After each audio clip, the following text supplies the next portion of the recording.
Happy Tuesday, everybody. We've got two more games. So tonight we've got the Nlds. So we've got the Padres versus the Dodgers, and we've got the Mets versus the Phillies. So let's talk a little bit about yesterday.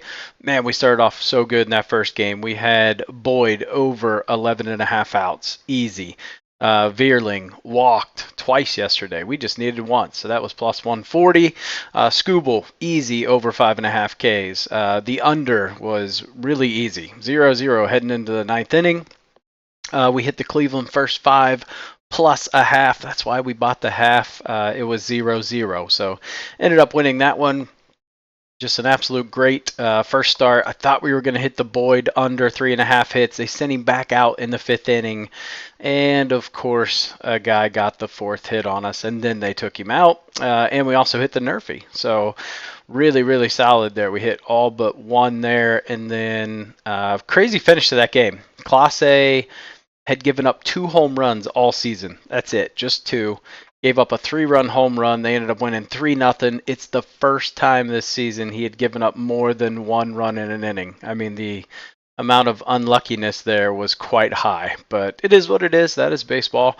And then in the Yankees-Royals game, the Yankees just start off 2 runners on immediately and then go strikeout, pop out or something like that. But they were hitting the ball. They were hitting piss missiles right at people. So pretty unlucky in both the games, honestly. Royals just had 1 good inning. They scored 4 runs. They had clutch 2-out hits. I think they had back-to-back-to-back hits or some shit like that.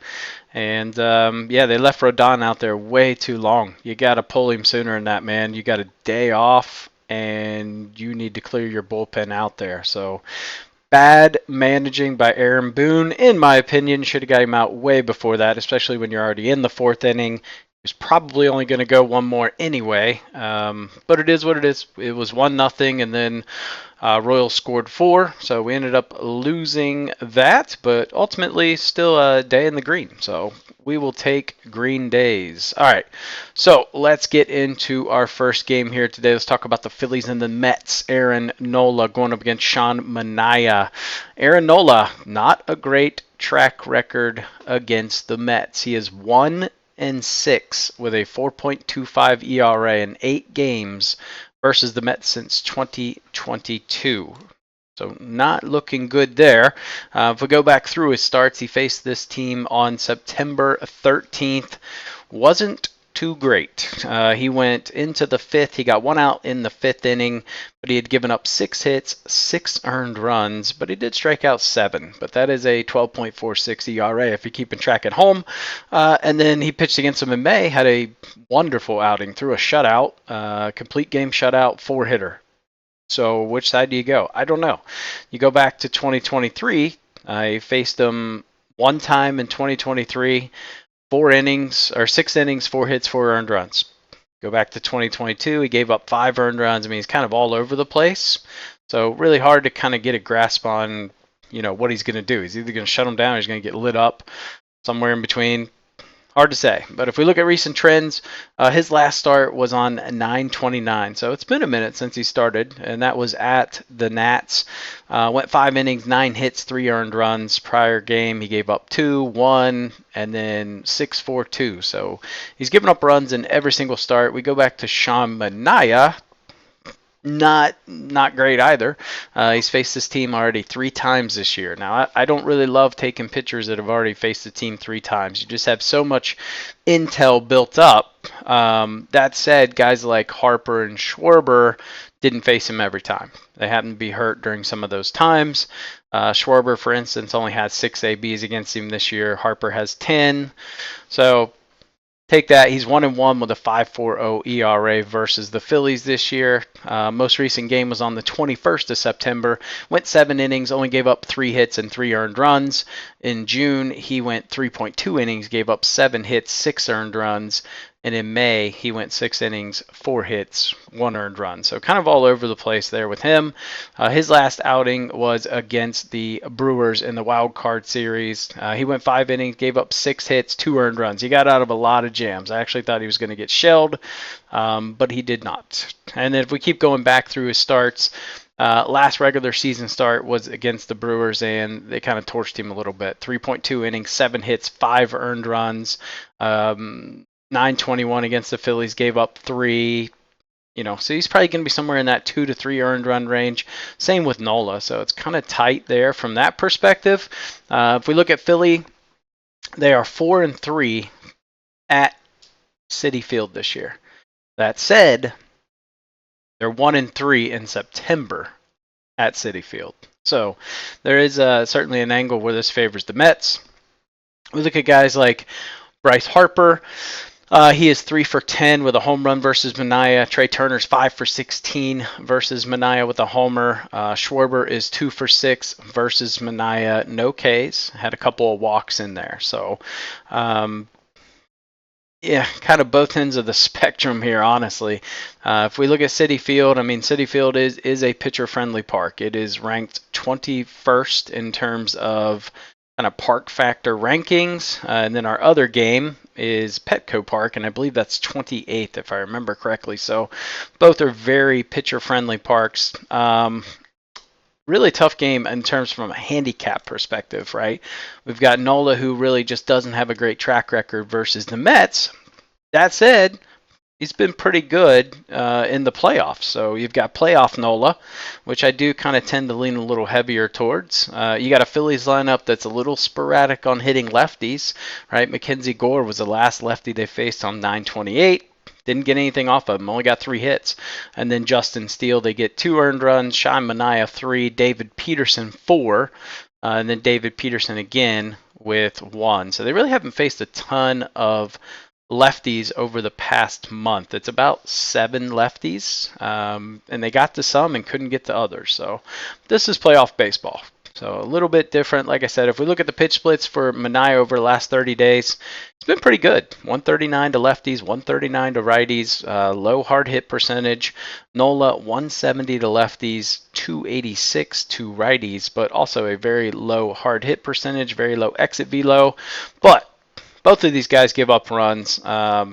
Lots of bets I like in this, but my favorite would definitely just be the over 7. I think it's at minus 120 now. I got it at minus 118 last night. So rather than necessarily pick a side, right, we've got 2 starting pitchers that I think are going to give up runs. We've got 2 bullpens that should give up runs. Phillies over the last 30 days have a 3.62 ERA in the bullpen.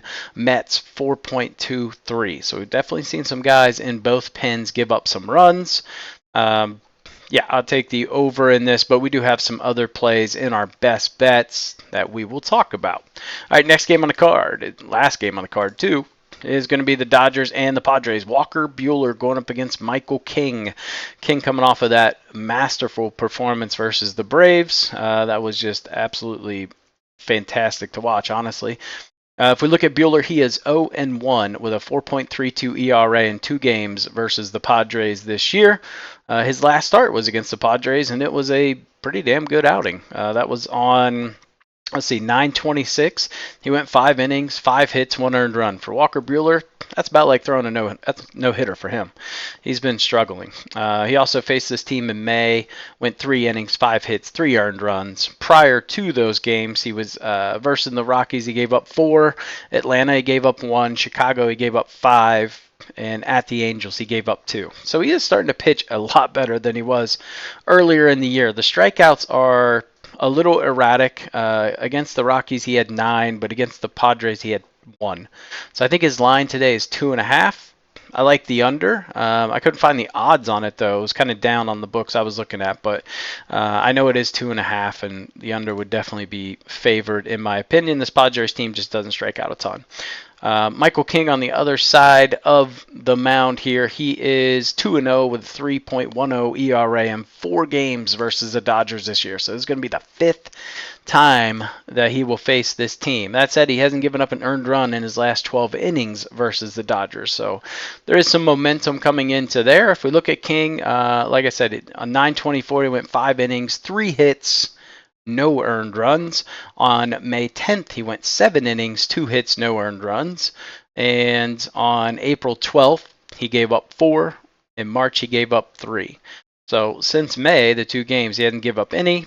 Last start was against the Braves. We already talked about that. 7 innings, 5 hits, 12 Ks. Just an absolute lights out performance from him. And he's just been dealing in September. He gave up 4 earned runs in 23 innings pitched, had 24 Ks. So he is pitching extremely well. That said, you've got a Dodgers offense that's pretty damn hot. Still the best team in baseball in terms of offensive output. 296 with runners in scoring position. Padres struggling a little bit at 107 with runners in scoring position. They've been getting it done with the long ball. That said, both of these teams fully capable of hitting out of the park. Run index doesn't look great for today, but we've got an over-under of 7.5, and the over is favored. Kind of a tough lean for me. If we look at Walker Buehler, Padres over the last 30 days, 5th in hitting the fastball, which he throws 45% of the time. Cutter, he throws about 21% of the time. Padres not very good. Almost dead last in baseball in terms of hitting the cutter, but they do very well against the slider and the changeup, which he doesn't throw a ton, combined about 14% of the time. We look at Michael King, throws the fastball 52% of the time, and this Dodgers team 4th over the last 30 days hitting the fastball. They are, 19th hitting the changeup, which he throws about a quarter of the time. And the slider, they are 11th there. So do I think Michael King makes it out unscathed? No. Do I think he has a pretty good outing? Yeah, I do. At home, facing this Dodgers team, that's a tough one, right? Walker Buehler, 218 versus lefties over the last 30 days, 306 to righties. Michael King, 222 to lefties, 250 to righties. Michael King has a very, very low hard hit percentage, one of the best in baseball in terms of hard hit percentage, only 30% with an average exit velo of 86 miles an hour. But if you've watched Michael King, he has a lot of movement on his pitches, so it's really hard to barrel him up because of all the movement. So should be a hell of a game, but my best bet, Padres first 5 minus a half. I don't trust Walker Buehler. They should get to him early and often. Maybe I would look at a Yurfie, definitely not a Nerfie. There's no Nerfies I like today. The Mets and Phillies Nerfies at minus 145. No way I'm paying that for that. I would probably take the Yurfie at plus 105 in that game. But that's where I stand with that game. Pitching report. You guys can use this to make some bets, screenshot it, do whatever you want. With that, park factors today, Petco, not very home run friendly, minus 8%. Citi Field, minus 6%. We've got an easterly wind. Could end up turning a little bit northerly, which is going to help with the runs. You can see in both indexes, runs are down 13%. Citi Field is a really weird field in terms of dimensions. I think they've renovated that field twice in the past 10 or 15 years because it's such a weird ass field and can be hard to score runs at times. So I guess that's why we see it at 7. In terms of rankings today, I like the Padres and I like the Phillies. The Phillies one's hard. I could definitely see that game going either way, man. That's tough from a handicapping perspective. I will say there's very sharp money on the Mets today. So if you're a sharp money line person, probably want to go Mets. But give me Padres first 5 minus a half at minus 110. Phillies first 5 over 1.5 at minus 135. I like the team total over. So Philly Mets over 7. I also like the Mets first 5 over 1.5. I kind of love this bet. We're getting 2 teams at 1.5. It's highly unlikely that one of the two doesn't hit. And there's a great chance I think that both hit. So we could win, realistically 3 bets here without having to pick a team to win. So I love that situation. And then give me Phillies team total over 3.5. You can take the Mets. If you're on the Mets, take the team total over 3.5 at plus 105. But to me, I think the Phillies win this game. It's just a gut feeling. I watched Manaea in his last outing versus the Brewers. His velocity was way down. He did struggle to find the strike zone, left some pitches out over the plate. Just to me, I just wasn't sold on the way he looked. Like I said, he worked out of some jams where he definitely could have got beat up pretty good. We're only going 1 parlay today, and it's going to comprise MLB and NHL. So it is a kickoff for the NHL. I guess technically it's not, but we're not going to count the Prague game, the Devils game, but that was a good one for us. So I'm going to take Philly, New York over 7. San Diego Padres first 5. We're not doing the -0.5, but if you want more juice, do the -0.5. And then we will take the Seattle Kraken money line versus the St. Louis Blues. You could also add the over 5.5 goals. I like that one in that match. If you want another hockey bet, so we'll call it a bonus hockey bet. I'm not going to count it, but you can take Kraken money line. You can take Panthers money line over the Boston Brewers, and then the new Utah Hockey Club, aka the Arizona Coyotes. I would take the Blackhawks to beat them at like plus 124. So I think a lot of people are on that Utah team. I like the Blackhawks at plus money, but anyway, you pair the Kraken, the Panthers, and the Blackhawks together, you get plus 578. So that's kind of my bonus NHL play today. Prop leans I like. Mania under 5.5 Ks at -115. There's just too much variance in the books. You look at some books, they have that line as high as -170 to go under. So you can get that at DraftKings at -115. There's just all the books have him favored to go under except DraftKings, and it's pretty high. Michael King under 5.5 Ks, risky play. But again, kind of the same logic there. The books, there's some books have him like -200. So -135 there, good value, especially coming off that last outing. Is there a little bit of fatigue in his arm? I think they probably play it safe, right? They do have some starting pitching issues with Musgrove going down. So maybe they play it a little safe here. Bueller over 4.5 hits. Bueller sucks. That's just, at the end of the day, he sucks. It's -150, but God, it's so unlikely he doesn't give up 5 hits. Trey Turner over 1.5 hits, runs, and RBIs. Kyle Schwarber over 1.5 hits, runs, and RBIs at plus money. And Nemo over 1.5 hits, runs, and RBIs. Nemo is over this line in his last 5 games. So just more of a system play, right? I'm not going to fade a guy that's hit this in 5 straight, and we're getting plus money. So too good of odds there. All right, that is going to do it for the video today. I appreciate you guys. If you haven't yet, hit that subscribe button. We're chasing 300 subscribers. Give the video a thumbs up and comment something for the algorithm. Kind of helps get visibility to others to help see the videos. And I appreciate the hell out of you guys.